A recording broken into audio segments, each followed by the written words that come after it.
SSP kitchen থেকে জানাই তোমাদেরকে অনেক অনেক স্বাগত। তো দেখো আজকে আমি পোস্ত বানিয়েছি। এই পোস্তটা খেতে কিন্তু অসাধারণ টেস্ট হয়।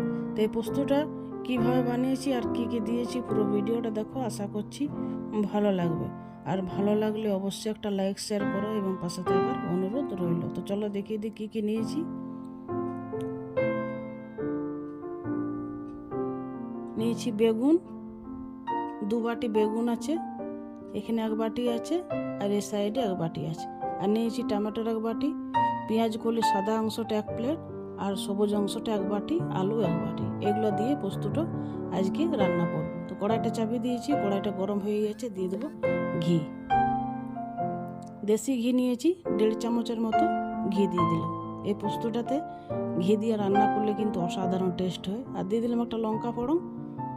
আলুগুলো দিয়ে দিলাম, আলুগুলো ভালো করে লাল লাল করে প্রথমে ভেজে নিতে হবে।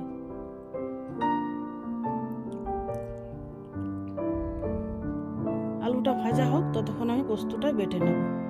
একটা ছোট্ট মিক্সির বাটি নিয়েছি আর মিক্সির বাটিতে দিয়ে দেবো পোস্ত।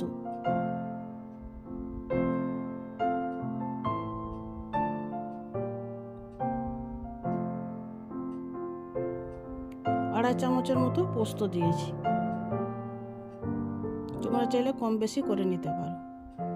আর দিয়ে দেবো 2টো কাঁচা লঙ্কা।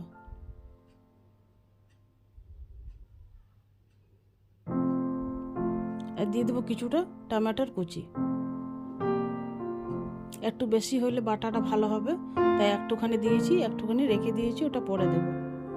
আলুটা আমার লাল লাল করে ভাজা হয়ে গেছে। এবার দিয়ে দেবো কেটে রাখা বেগুন। সব বেগুনগুলোই দিয়ে দিয়েছি। আর বেগুনটা ভালো করে ভেজে নিতে হবে।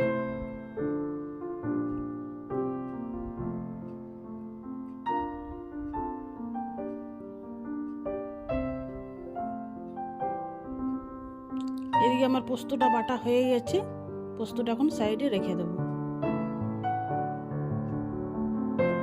বেগুনটা হালকা ভাজা হয়েছে, আর একটুখানি ভেজে নিতে হবে। বেগুনটা ভাজা হয়ে গেছে, এবার দিয়ে দেবো পেঁয়াজের সাদা অংশটা। পেঁয়াজ কলির সাদা অংশটা দিয়ে দিলাম। পেঁয়াজটাকে ভালো করে ভেজে নিতে হবে।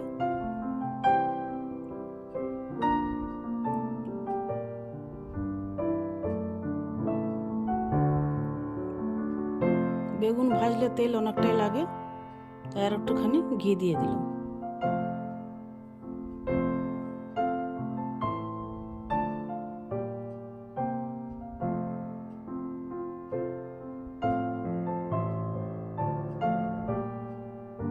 পেঁয়াজটা ভাজা হয়ে গেছে, এবার দিয়ে দেবো পেঁয়াজ পাতা। দিয়ে দিলাম টমেটোর কুচি, যেটুকু রেখেছিলাম সেটা দিয়ে দিলাম। সবগুলো ভালো করে আবার ভেজে নিতে হবে।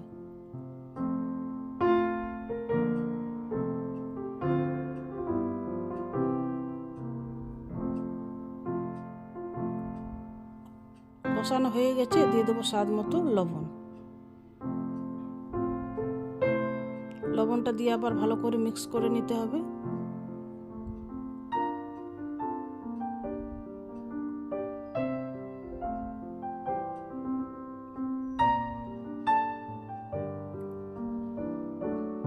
মিক্স করা হয়ে গেছে, এবার ঢাকা দিয়ে লো আঁচে 1 মিনিটের মতো রেখেছিলাম। এবার ঢাকা তুলে উল্টে পাল্টে নেব। এই পোস্তর মধ্যে জল দেব না।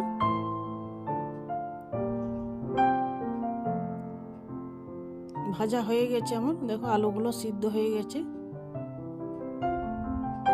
হালকা করে ঘেটে দেবো খুন্তি দিয়ে। এবার দিয়ে দেবো বেটে রাখা পোস্ত। পোস্তটা দেওয়া হয়ে গেছে, এবার মিক্সির বাটিতে একটু জল দিয়ে দেবো।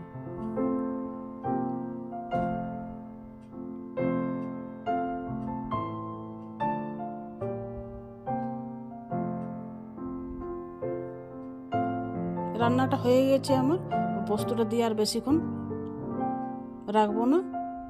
এর নামানোর আগে দিয়ে দেবো একটুখানি সরষের তেল। সরষের তেলটা ভালো করে মিক্স করে দিতে হবে। গ্যাসটা বন্ধ করে দিয়েছি। এবার একটা প্লেটের মধ্যে তুলে দেখিয়ে দিই, দেখো কেমন লাগছে দেখতে। আর খেতে তো অসাধারণ টেস্ট হবে। তো তোমরা অবশ্যই একবার অন্তত বাড়িতে ট্রাই করে দেখতে পারো। পুরো ভিডিওটা দেখার জন্য অসংখ্য ধন্যবাদ জানাই।